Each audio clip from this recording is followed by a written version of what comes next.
জামিন পেলেও ছাড়া পাচ্ছেন না সাবেক বিচারপতি মানিক। ভারতে অবৈধভাবে অনুপ্রবেশের চেষ্টার অভিযোগে সিলেটের কানাইঘাট থানায় পাসপোর্ট আইনে দায়ের করা মামলায় সাবেক বিচারপতি শামসুদ্দিন চৌধুরী মানিককে জামিন দিয়েছেন আদালত।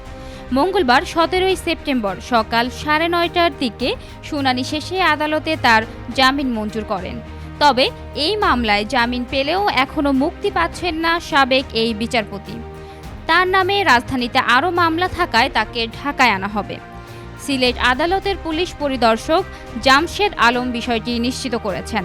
তিনি বলেন, সিলেটের অতিরিক্ত চিফ জুডিশিয়াল ম্যাজিস্ট্রেট আদালতের বিচারক অঞ্জন কান্তি দাস আজ মঙ্গলবার সকালে মানিককে জামিন মঞ্জুর করেন। তবে তার বিরুদ্ধে আরও একাধিক মামলা থাকায় তাকে কারাগারে পাঠানোর নির্দেশ দেওয়া হয়েছে।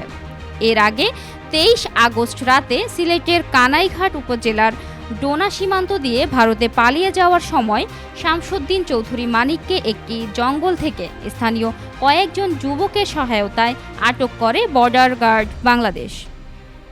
পরদিন 24 আগস্ট সকালে তাকে কানাইঘাট থানায় হস্তান্তর করা হয়।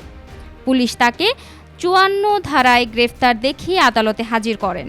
পরে বিচারক মানিককে কারাগারে পাঠানোর আদেশ দেন। এই ছিল এখনকার মতো। পরবর্তী সংবাদ দেখার আমন্ত্রণ জানিয়ে এখানেই শেষ করছি। ধন্যবাদ সবাইকে এতক্ষণ সাথে থাকার জন্য।